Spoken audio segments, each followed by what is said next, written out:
الحمد لله رب العالمين والعاقبة للمتقين وأصلي وأسلم على المبعوث رحمة للعالمين اللهم لا علم إلا ما علمتنا وزدنا علما يا كريم.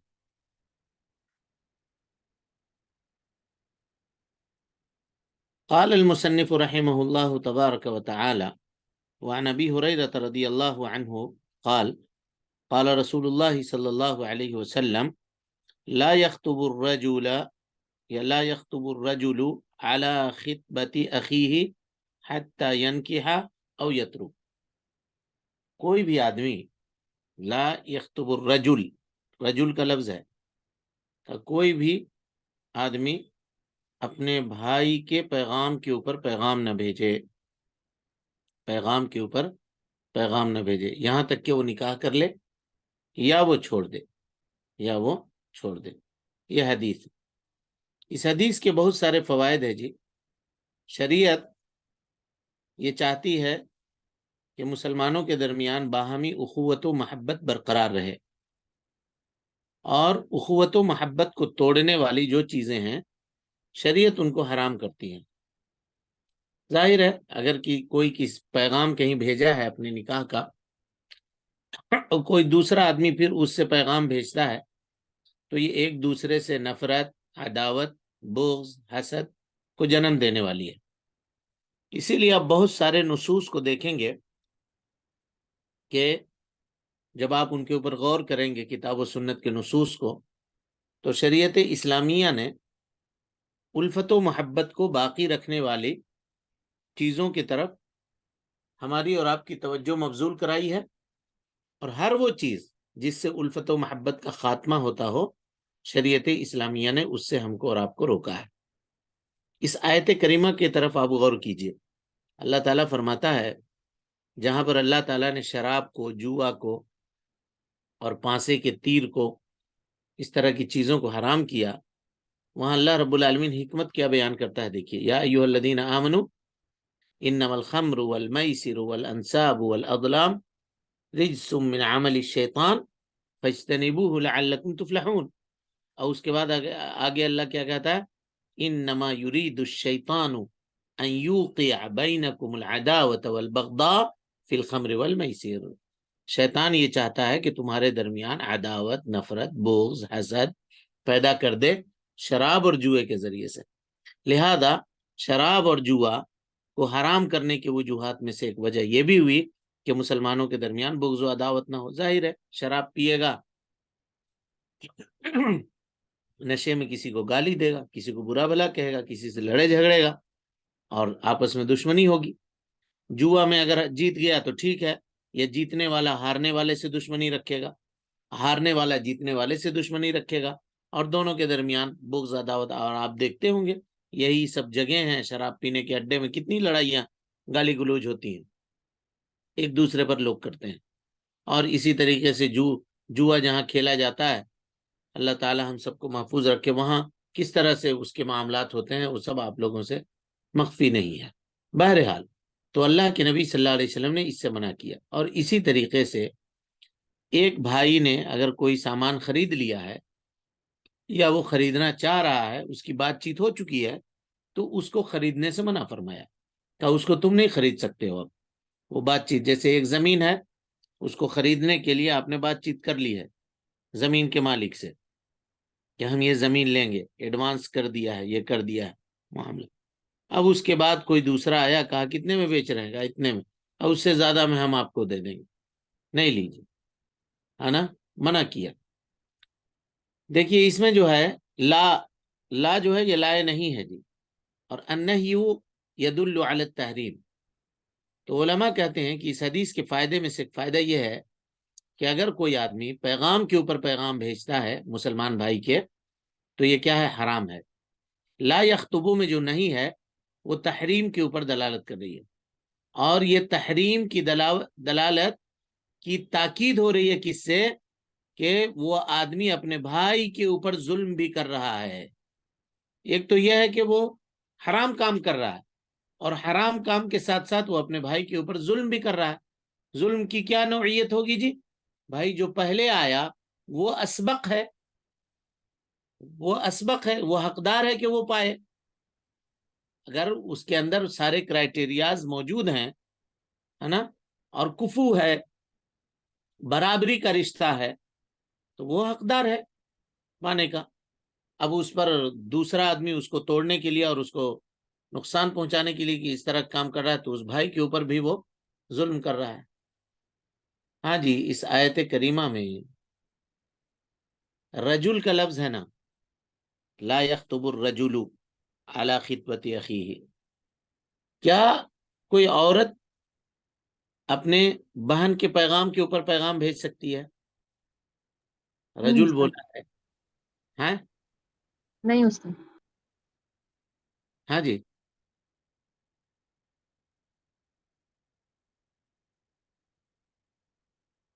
بولیے، بھیج سکتی ہے یا نہیں بھیج سکتی؟ نہیں بھیج سکتے۔ نہیں بھیج سکتی۔ کیوں نہیں بھیج سکتی؟ دلیل، دلیل بولیے، دلیل بولیے گا۔ جو علت ہے وہ علت مرد میں بھی ہے، وہ عورت میں بھی ہے۔ کیا دشمنی صرف مرد مرد میں ہوتی ہے کیا؟ اور اخوت و محبت صرف مرد مرد میں رکھنا ہے کیا؟ عورتیں آپس میں بہن نہیں ہیں؟ مسلمان عورتیں آپس میں ان کے اخوت ایمانی کا رشتہ نہیں ہے جی؟ اللہ تعالیٰ نے کہا والمومنون والمومنات بعضهم اولیاء بعض۔ تو جس طرح سے مردوں کے درمیان دشمنی ہوگی پیغام پر پیغام بھیجنے سے، اسی طرح عورتوں کے درمیان بھی دشمنی ہوگی۔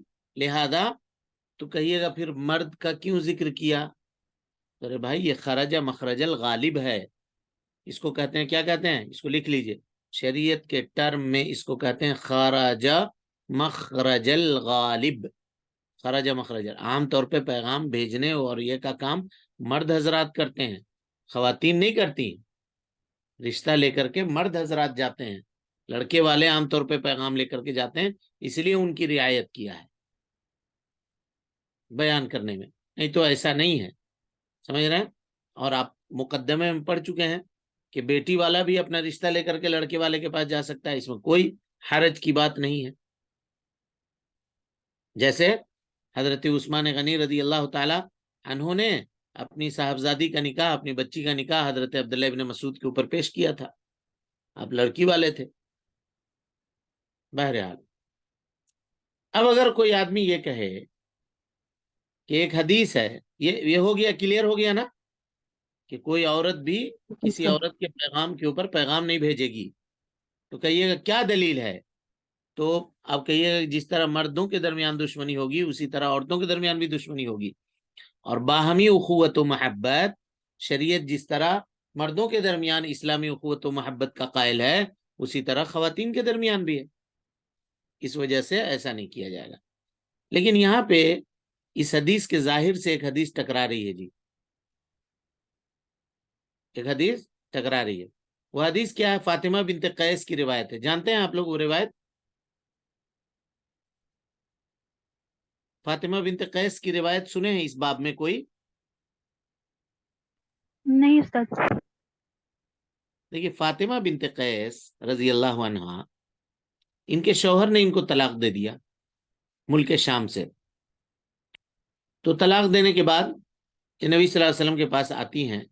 بہرحال ایک واقعہ ہے لمبا، اس میں نہیں جائیں گے، وہ طلاق کے باب میں پڑھیں گے انشاءاللہ۔ ابھی یہاں سے جو ہم لوگ کو مطلب ہے اتنا جانتے ہیں۔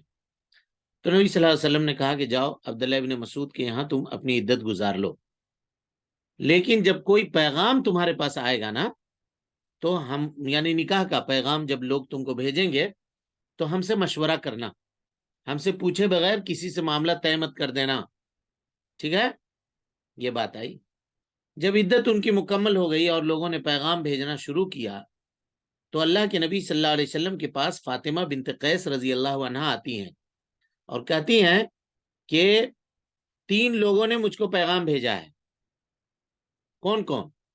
تو کہا کہ ایک جو ہیں وہ معاویہ ابن ابی سفیان ہیں، نمبر 1، نمبر 2 ابو جہم ہیں، اور نمبر 3 اسامہ ابن زید ہیں۔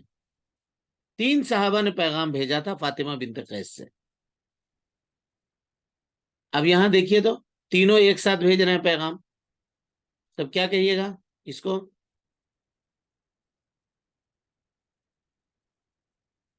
یہ حدیث ٹکرا نہیں رہی ہے جی؟ جی استاد. پھر دیکھیے کسی کی بات اگر طے نہیں ہوئی ہے کہیں تو آپ وہاں پہ پیغام بھیج سکتے ہیں. یہ منع کب ہے کہ ایک کا معاملہ آگے بڑھ گیا ہے، ہاں بات آگے چل نکلی ہے دونوں طرف سے، وہاں منع ہے.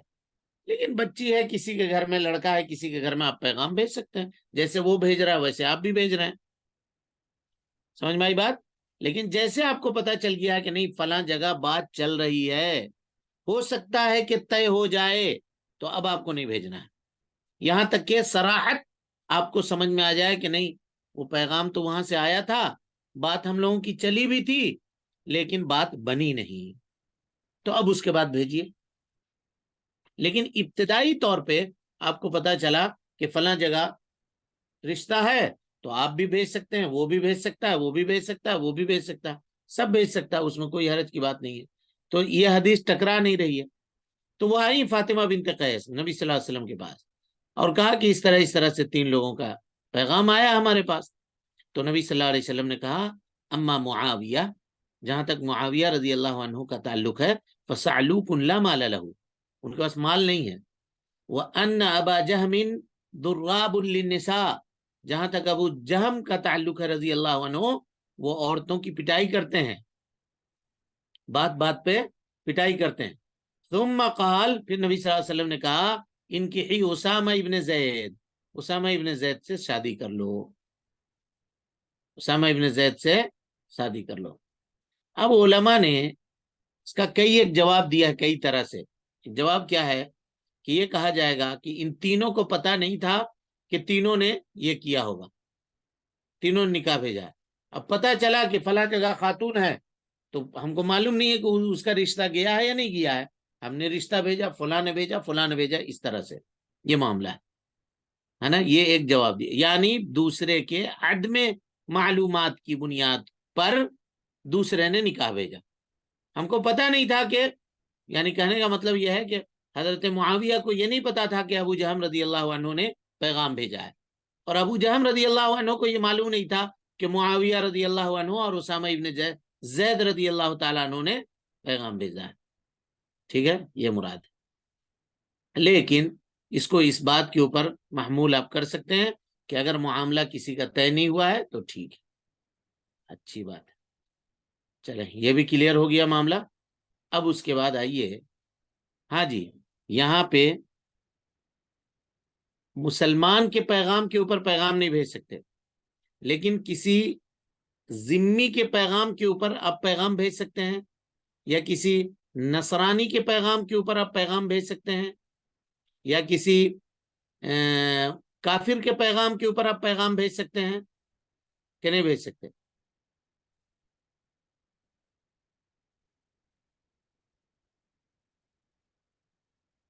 ہاں جی بولیے جلدی.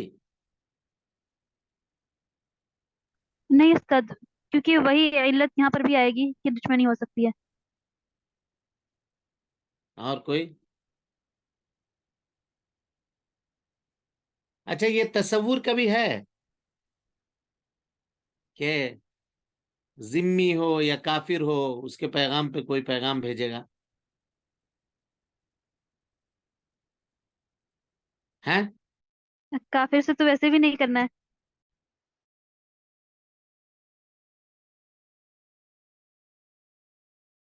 ہو سکتا ہے استاد، اگر کوئی کسی کو معلوم ہے کہ کوئی بیٹی فیمیل جو ہے وہ مسلمان ہو گئی ہے، لیکن اس کے گھر پہ اس کے رشتے دار جو کافر ہے وہ رشتہ بھیج رہے ہیں، تو پھر بھیجا جا سکتا ہے.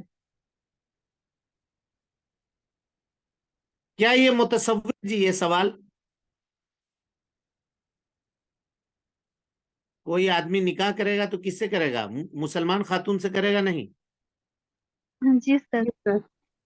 تو کسی مسلمان خاتون کے اوپر کسی کافر کا پیغام بھیجنا جائز ہے؟ نہیں، ہرگز نہیں. پھر تو آپ کہیے کہ آپ کا سوال ہی درست نہیں ہے. بولیے جلدی. کیا بول رہے ہیں؟ سوال سمجھ رہے ہیں آپ لوگ؟ نہیں سمجھ رہے ہیں؟ سمجھے شیخ. پھر کیسے ہوگا؟ اچھا میرا سوال یہ صحیح ہے یا غلط ہے یہ بولیے.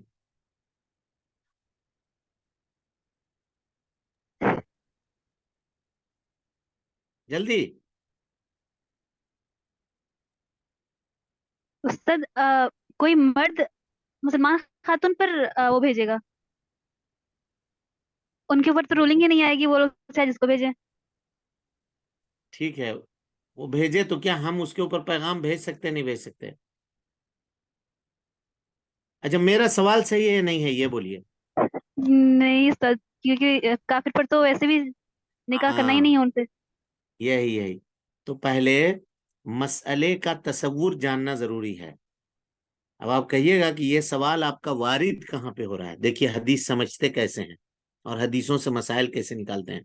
پہلے آپ کو یہ سوچنا چاہیے تھا، اب سب لوگوں کو کہہ رہا ہوں، آپ کو مطلب جنہوں نے جواب دیا ان کو نہیں، سب کو آپ کو یہ سوچنا چاہیے تھا کہ یہ مسئلہ ہوگا کب کہ کوئی کافر ہے، کوئی ذمی ہے، کوئی نصرانی ہے، کوئی یہودی ہے، وہ پیغام بھیجے گا. تو یہ بتائیے مسلمان کے لیے جائز ہے نہیں ہے کہ وہ نصرانی خاتون سے شادی کرے، یہودیہ خاتون سے شادی کرے؟ جائز ہے. جائز نہیں. یہودیہ خاتون ہے اور آپ کو پتا چلا کہ فلاں یہودی نے اس سے پیغام بھیجا ہوا ہے، اب آپ اس سے بھیج سکتے ہیں پیغام؟ یہ ہے سوال. اب مسئلے کا تصور ہوا ذہن میں؟ جی استاد. ہو گیا. اب بتائیے سوال کا جواب دیجیے.